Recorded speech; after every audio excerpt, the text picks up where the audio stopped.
Picture this. You wake up naked on woven tatami mats, soaked with your own sweat and someone else's breath still hot in your nostrils. The scent of camellia oil, once used to soften your skin, now mixes with the coppery sting of blood that still seeps down your thighs. Outside the shoji doors, the faint rustle of court silk and the distant laughter of noblemen haunt you, as if the entire palace floats on cruel amusement.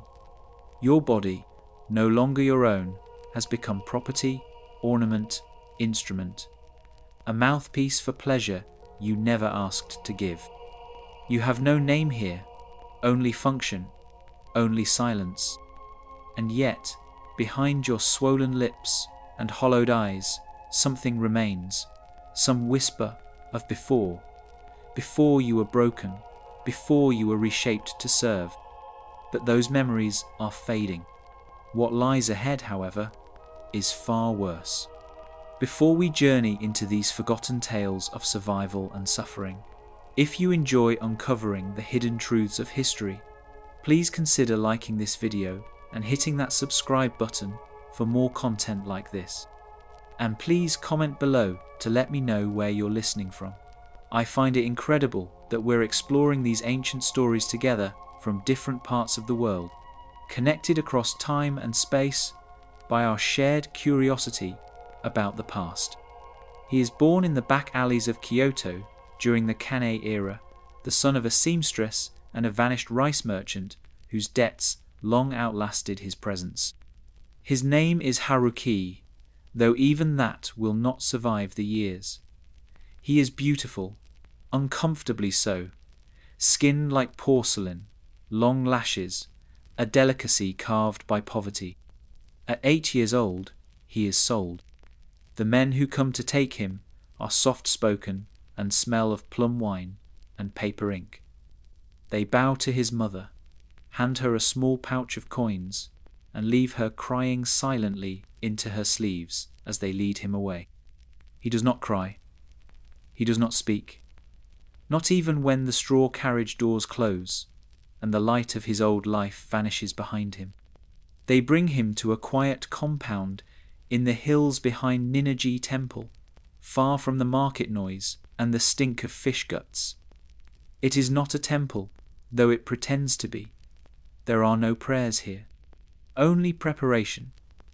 The building houses what the court politely refers to as a wakashu institution, a training ground for beautiful boys to serve in elite company. The shogun's court has a long memory for pleasure and a short one for mercy. Haruki is stripped, bathed in water so hot it scalds, and rubbed raw with crushed pearl paste until his skin shines like lacquer. His eyebrows are plucked into delicate curves. His diet is altered. No more rough rice or pickled roots, only soft millet, steamed chestnuts, sweet fish. He must not bloat. He must not smell. His voice is not to deepen. He learns how to kneel without sound, how to forsake without spilling, how to smile with his eyes, even as his hands tremble. Older boys show him how to move, how to take, how to survive. Each lesson is a wound that scabs over in silence. The lord who first selects him smells of sandalwood and ink. He is a high-ranking court official in his 40s. Haruki is 10. The first night is the worst, but it is not the last. Years pass, and Haruki begins to vanish. His boyhood evaporates like morning mist from a koi pond, leaving behind only the figure that pleases others. To understand how this was allowed, how this was cultivated, we must now open the doors of the gilded prison that was the court itself, and see what lay behind its silken veils. In the inner chambers of the Edo court, beneath the glitter of gold-leafed screens and behind sliding panels painted with cranes and pine, there exists a quiet, unofficial hierarchy. It does not appear in records, it is never named aloud, but it governs the lives of those trapped in it, as surely as the emperor's seal governs the state. They call them shonen junior in passing. Beautiful boys, trained to entertain the male elite. Their presence at court is not official, but accepted, like smoke in a temple. There but never grasped. No titles, no status, no protection. Their worth lies solely in what they give and how little noise they make while doing it. Haruki, now 12, has been fully absorbed. His body is no longer his own. It belongs to whoever has the favor or coin to summon him. Courtiers stroke his thigh while discussing tax levies. Old men laugh at poetry while resting fingers beneath his robe. On feast nights, he is painted and perfumed like a geisha, seated on the floor with folded legs, ready to be called behind the screen for private recitation. His training intensifies. Pain is part of the instruction. A cracked rib from incorrect positioning, bleeding from unrelenting use. One boy dies from infection. Another is sent away after a disfiguring injury, his usefulness expired. Haruki watches it all with blank eyes, the way one might watch snow fall from inside a cage. There is no recourse. The shogun's court runs on a philosophy of perfection. Aesthetic beauty, cultivated grace, measured pleasure. The courtiers pride themselves on the harmony of the arts. Calligraphy, ikebana, the measured spill of ink onto rice paper. But behind this lies a grotesque contrast. Human beauty is not respected. It is consumed. Even the attendants are complicit. Older boys who survive now instruct the younger with detachment. Relax your muscles or you will tear, one whispers as he presses a warm cloth between Haruki's thighs. Look at the floor. Never meet their eyes unless asked. The household physicians ignore bruises. The kitchen staff prepares tea laced with silent, calming agents. One boy, unable to cope, bites his tongue and bleeds out onto the tatami. No one speaks of him after. His name is folded away like an unused poem. Haruki begins to dissociate. During sessions, he recites waka poems in his head to drown out sensation. He stares at the swirls on porcelain bowls until they move. He begins to believe, some nights, that he does not exist unless someone is watching him, and someone always is. His beauty, once natural, is now curated. Facial hair is plucked, voice monitored, weight measured. He is punished with isolation and hunger if he begins to age too quickly. Some boys are given crushed silkworm shell in their food to delay puberty. Others are not so lucky. The walls of his prison are silent. The outside world does not see them. The court ensures that no written record of these boys exists. They are shadows, meant to disappear once their usefulness fades. Haruki's nights are filled with a quiet terror. Will tonight be worse than the last? Will he be summoned by a gentle voice that hides rough hands? Or will he be passed over and left to the fear of anticipation? This is no isolated cruelty. This is systemic, institutional, crafted by design. But even as the system consumes him, something inside Haruki begins to flicker. Not hope, not yet, but resistance in the smallest form. A memory, a name, a refusal to forget that he once belonged to someone who loved him, even if that love came with coins exchanged in tears. But even as Haruki's body becomes a vessel for others' desires, the machinery around him continues to evolve with quiet, terrible precision. The Edo court prides itself on refinement. It is a world of ritual and subtlety, where each motion, each glance, holds meaning. Harmony is the supreme ideal. And yet, beneath the surface, this harmony is built upon the bones of those it exploits. The practice of male concubinage, though never officially sanctioned, flourishes behind the paper screens of power. It is protected by ambiguity, hidden in euphemisms. Those who know do not speak. Those who speak are never believed. The boys are called wakashu, a term historically associated with youth, beauty, and in some cases, erotic availability. Their ambiguous gender role was celebrated in art and theatre, but weaponized in court. The system functions with ruthless elegance. Recruiters target poor families with beautiful sons. Temples, once meant for education or religious devotion, become cover for grooming centers. Boys like Haruki are stripped of language, of agency. Their old dialects corrected, their family names forgotten. They are remade as ornaments, perfect, pliable, and expendable. As Haruki matures, his inner self fractures into two. The public Haruki silent, graceful, responsive, and the hidden Haruki, still watching from somewhere far behind his eyes. To survive, he memorizes every corridor, every pattern of footsteps. He learns to predict which nobles are violent, which prefer silence, which seek humiliation. He learns to leave his body at will, drifting above himself during use, floating like incense smoke until the worst is over. His body becomes a map of small, hidden wounds.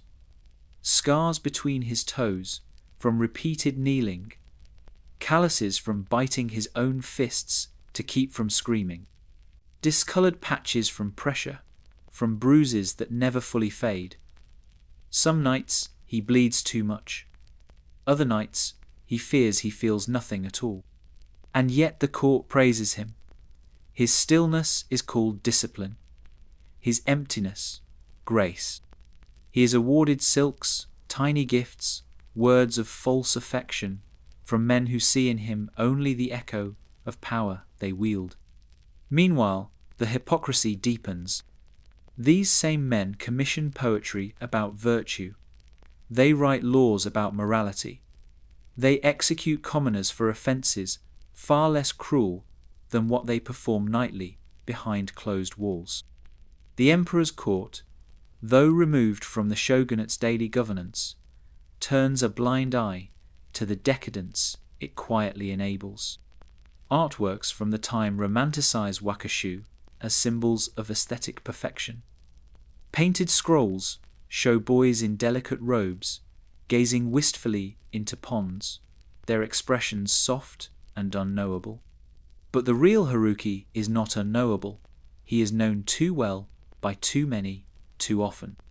He begins to carve resistance into invisibility.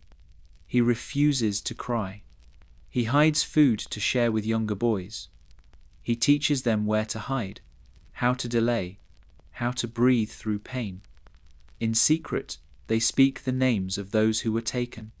They whisper them at night like prayers, so the system does not erase them completely. Haruki finds one bond, fleeting but real, with a boy named Kaito, slight, with bright eyes and a defiant streak.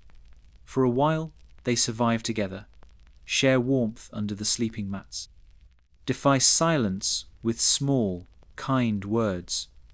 It is not love, it is something harder, the will to remain human. But nothing hidden stays hidden forever. One night, Kaito strikes a courtier who touches him too roughly. His punishment is swift. He is dragged away screaming, and no one speaks his name again. His room is given to a new recruit within a week. Haruki does not cry, but something in him dies. The rest of the boys look to him now. He is not the oldest, but he is the one who remembers, the one who has lasted, the one who teaches without fear. In the system's eyes, this makes him dangerous. So they watch him more closely, limit his movements, give him to crueler men, men who like to break what seems unbreakable. Yet still, in the dark, he whispers Kaito's name. Still, he survives. Still, the chrysanthemum blooms. What happened next would push Haruki beyond the edge of survival and reveal just how deeply the court depended on the suffering of boys like him to preserve its illusion of refinement. By the time Haruki turns 15, his beauty begins to betray him. He grows taller. His voice, though suppressed by powders and tinctures, begins to shift. A faint coarseness creeps into his throat. The softness of his cheeks begins to recede. To the court, he is aging out. To Haruki, it means a possible endure, a new kind of horror. He is moved to less visible rooms. No longer paraded before large groups, he is now reserved for men of particular tastes. Men who enjoy the fear in a boy's eyes when he knows he is no longer wanted but still used. These sessions last longer, hurt more, the bruises stay deeper. The court has little interest in protecting a boy past his prime. He is now a ghost in training. There is no formal exit from this life. The lucky ones are quietly discarded, married off to distant retainers, or sent to minor posts in remote provinces, often under false names. Most disappear. Some are found in canals, others are never found at all. For Haruki, the end begins with a dinner. It is a winter banquet. The court is bloated with excess: grilled eel, mountain yams, pickled plums, and endless sake. The snow outside glows against the lacquered wood of the banquet hall. Haruki is summoned, not by name, but by gesture. A man he does not recognize anew to the court, newly powerful, requests him specifically. The man is cruel in a way that does not announce itself. He smiles too softly. He thanks Haruki as he forces him to kneel. He speaks in haiku while binding his wrists. Haruki knows this kind well. Poetry used like poison. Kindness as prelude to suffering. That night, something ruptures. Afterward, Haruki cannot move. He lies in the snow behind the garden wall where he was left, blood seeping into the frost, steam rising from his skin in delicate curls. A servant finds him hours later and says nothing, only returns him to his room, silent, as if placing a broken cup back on a shelf. Haruki does not speak for 3 days. But something in him begins to calcify. Not a plan, exactly, but a decision. He will not die quietly. The implications of his pain extend far beyond the walls of the palace. The boys taken, used, discarded, they are the unseen cost of Japan's so-called Golden Age. The Edo period is remembered for peace, flourishing art, stability. But peace for whom? Art by whom? And on whose back? The elite speak of order and purity while perpetuating rot. The shogunate turns a blind eye, content with control. The religious institutions, once meant to protect youth, become complicit through silence. Buddhist monks accept gifts in exchange for recommendations. Temple boys become commodities. When whispers of boy concubines leak into lower society, they are dismissed as vulgar rumor. No one wants to stain the image of the court. Artists depict wakashu as ethereal, otherworldly, erotic but not violated, beautiful but not broken. The myth must live, so the truth is buried.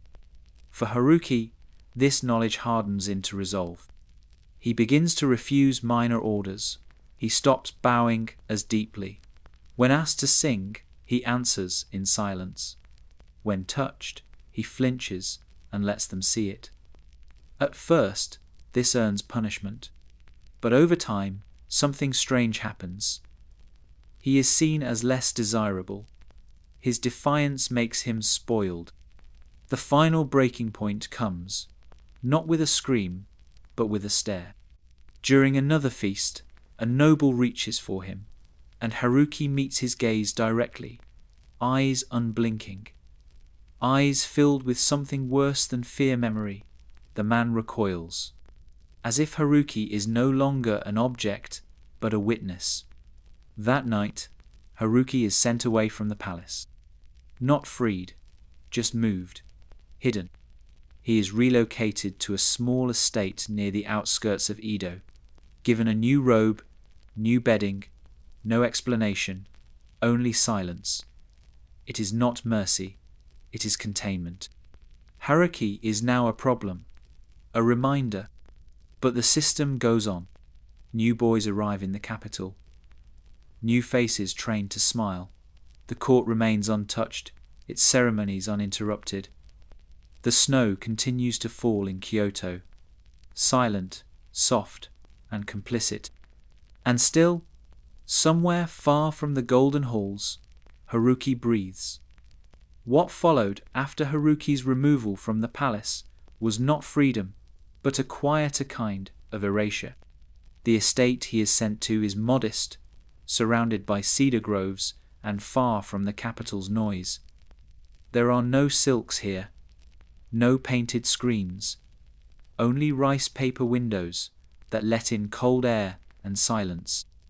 He is kept alone, assigned a single servant who avoids his eyes and speaks only when necessary.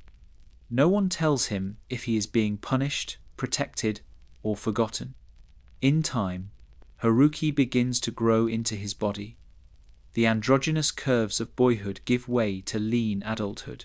His face loses the softness that once drew hands toward it. The illusion he was once forced to perform no longer fits. He is no longer a wakashu, nor has he been allowed to become a man. He is a relic, a kept wound. The days stretch long, filled with dull rituals, meals at the same hour, baths drawn without request. Some days, a letter arrives blank, save for a pressed chrysanthemum petal, a warning, a reminder, an act of control masquerading as a gift. Then, one day, the letters stop. No explanation, just silence. And in that silence, Haruki realizes he has been released, but not redeemed. He is free to move within the cage, but never to leave it. He begins to walk the edges of the estate, not to escape, but to test what remains of his will. He writes poetry again, not the shallow verses he was trained to recite, but raw, angry things scratched into bark or whispered into the wind. He begins to speak the names of the lost aloud. Kaito, Reika, Jin. Names swallowed by the system. Names denied a place in history. And when a travelling monk passes through the village one spring and speaks of Edo's changing tides of new reforms, of whispers against corruption, Haruki listens, but does not hope. Hope is for those who have not been carved hollow. Haruki dies sometime in his late 20s. The records do not say how. Some believe it was illness. Others say suicide. One legend, whispered in later years, says he walked into the sea at dawn, robes trailing behind him like smoke, face calm, as if finally returning to something that could not be taken from him. The estate is eventually sold. The room he lived in is repurposed as a storehouse. His name is never recorded in the family register. To the world, he never existed.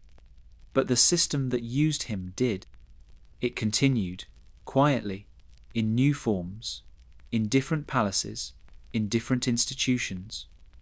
Male concubinage in Japan faded from public record, but not from practice. During the Meiji Restoration, with its Western reforms and national modernization, these systems became shameful, relic-ridden further, buried beneath education and industry. But exploitation did not disappear. It simply adapted. Even in modern Japan, echoes of the past remain. Idol culture, host clubs, power structures that reward silence and punish resistance. boys trained to be desirable, compliant, disposable. The same values beauty as currency, obedience, as virtue persist beneath new masks. Haruki's story is not just a tale of one boy's suffering. It is a mirror held to power. A question asked in blood. Who is sacrificed to maintain illusion? We must remember him. We must remember all of them, because if we do not speak the names of the forgotten, then the system that erased them wins again, and it is still watching.